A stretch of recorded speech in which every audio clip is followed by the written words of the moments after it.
Okay, so this is a general rundown of the discussion that we had in class about this painting. It does not necessarily have every little detail we discussed, so I would definitely encourage you to get some notes from classmates if you were absent the day that we discussed this painting. But in general, we divided the painting into sectors going horizontally from left to right so that we could talk about each element of the painting kind of in its own little category. Obviously, this painting utilizes juxtaposition to make her point about how she feels about having to come to America. So in the biography about Frida Kahlo, we're told that she painted all of her paintings for herself. So this was not a painting meant to send out a message to anyone but herself. It was kind of therapeutic for her to paint about the conflicts she had throughout her life. And one of the major conflicts she had was with her husband in various ways. But at this point in her life, her husband had been commissioned to come to America to paint some murals. And she had to come with him and was here for about 3 years and was very resentful about having to come here. So this painting is kind of her diary, so to speak, like many of her other paintings, where she's just expressing her disdain for coming here, her inability to want to conform to American ways, and resentment, about having to be here. So she puts herself purposely in the center of the painting, and she's literally standing between the United States and Mexico. And that is the name of the portrait, is standing on the border between Mexico and the United States. So she is the focal point of the conflict, right? So on the left-hand side, obviously, everything is centered on images of her Mexican roots. And on the right-hand side, everything is centered on images of American culture. So starting at the top, we discussed the purpose of why she might have these images in the sky. The sun, moon, she's got an Aztec sun god, a traditional moon. The Aztec sun god is in a white, billowy cumulus cloud, while the moon is surrounded by a storm cloud. And then, of course, there's this clashing of lightning. Obviously, it indicates the conflict she's feeling about being in one place and in the other, or about being in America and not being at home. So we then discussed the fact that she places the American flag up in the sky, kind of parallel with these elements, and she surrounds it with smoke from the factories. And so it is surrounded by clouds, so to speak, but those clouds are manufactured clouds, right? Polluted clouds. So it's kind of a statement about how she felt about industry and the materialism that came with the Industrial Revolution, and what she felt that the United States was rooted in. The other kind of interesting thing is that there are stars in the flag. So it's her way of kind of showing the elements of nature, the sun, the moon, and the stars, and kind of giving them symbolic representation in each, their own. So the next thing to note is obviously the buildings, right? So here's our next little part of the painting. You got this old Aztec temple that is in ruin from it being around for so many thousands of years, or whatever it was at the time. And then on the right, you have, of course, modern industrial buildings. So that doesn't need a whole lot of explanation. She's speaking to rooted cultural history in her homeland versus America that didn't have a whole lot of history at the time and was new and didn't have a defined culture yet, as opposed to a place like Mexico that's been around for thousands of years. So she's, kind of just making that statement through the juxtaposition of those buildings. So let's talk about her, moving on to her as the focal point. In the biography that we watched about her, they discussed that, she walked around always wearing very flamboyant, theatrical Mexican attire. She had very big dresses that were always very long. They were flowery, lots of jewelry and rings and earrings, and always dressed kind of the exaggeration of celebratory Mexican dresses. The average Mexican person wouldn't walk around in these dresses, let alone somebody in America. So that was her. That was how she made her statement about her allegiance to Mexico. And so she noticed that she is wearing a very demure, proper pastel pink dress, which would exude being proper, being a proper lady in America. She's got the white gloves on, but contrasted with that is just a hint of her holding on to her Mexican roots with a necklace that's got the beading and the jewels or whatever it is. Maybe those are some little topaz stones or something. But she is definitely making a statement with that necklace that she's holding on to her roots that way. The other thing we talked about is her facial expression is always the same. All of her portraits, almost all of them, have this very same facial expression. It's generally looked at as very neutral, but also one of defiance, if you look at it that way as well, depending on what her paintings are about. So her head is turned to the side of Mexico, which is not necessarily an accident.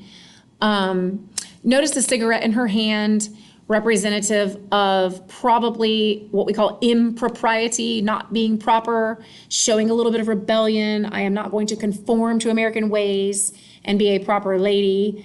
I'm going to maintain who I am. It's kind of what cigarettes sort of represent in a way. And she does have a lot of that going on in a lot of her paintings. You'll see her with a cigarette in her hand. And it is no accident that it is in the hand on the American side versus the flag, the Mexican flag in the hand pointing to the Mexican side. So she is clearly showing her allegiance to her country that way. The other thing we discussed is she's standing on a pedestal. She could have put herself directly on the ground, but she's got herself on a pedestal almost as if to say, I am being placed on display. She had to sort of be in the background of her husband while he took all the fame of being an artist at the time. And she's sort of the token wife that just followed along and made appearances and all that. So it's kind of like she's slapping him in the face a little bit with putting herself on display. Like it's my time now to make my point. So on the pedestal, she's got her name, which is actually, her full name was Magdalena Carmen Frida Calderon, and that was her birth name.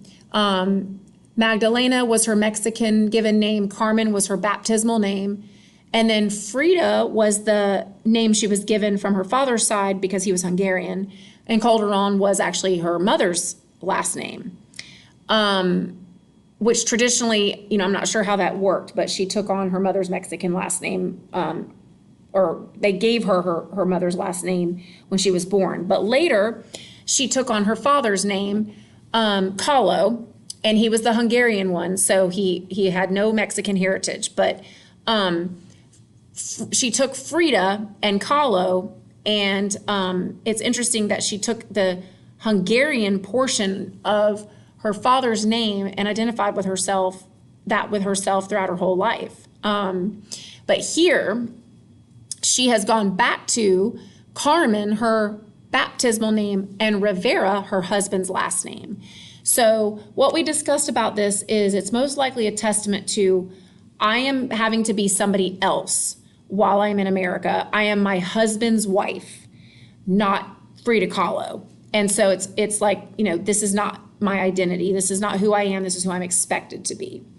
So then we discussed, moving away from her, we discussed these fertility little statues. These are fertility icons that are, kind of like little gods that hopefully brought them good luck and fertility. And we know that she had some miscarriages, and 3 to be exact. So that's probably what that's all about.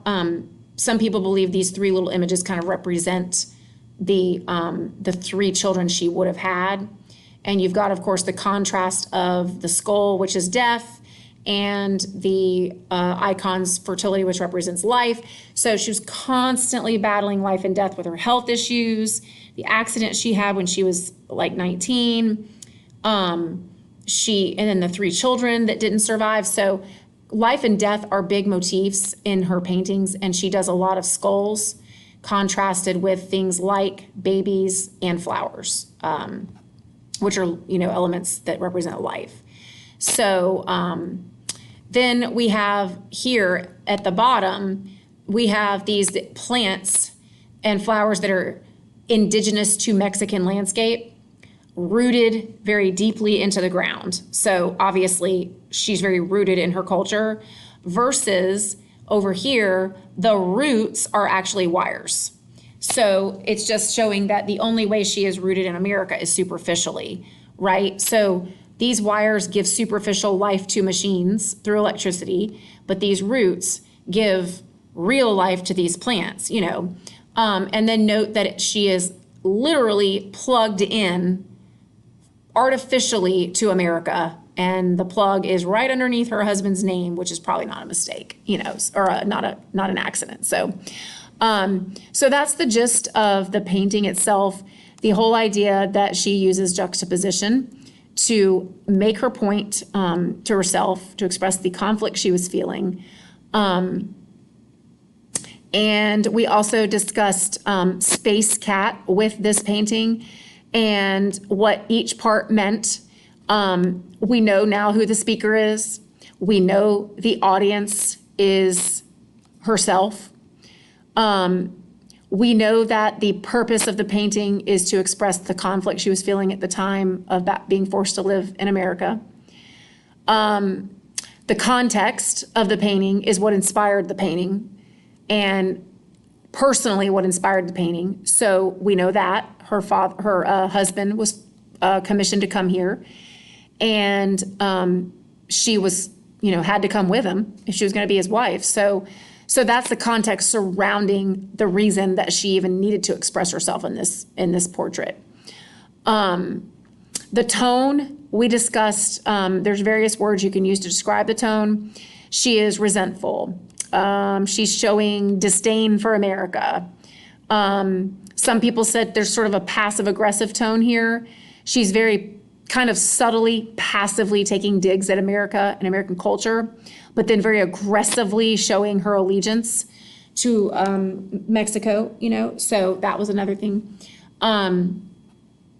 The exigence for this painting is, we talked about the things that surround it, that kind of globally the audience comes to have something in common with this painting, and the issues surrounding it, and that's what exigence is.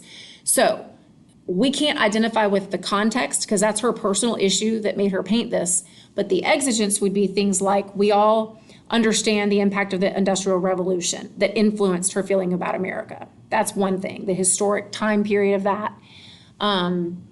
We all understand what it's like to struggle with identity, whether it be cultural or some other type of identity crisis. So that's another form of exigence. We can understand this painting because we have those common things that she's trying to express to us. We have those things in common as an audience.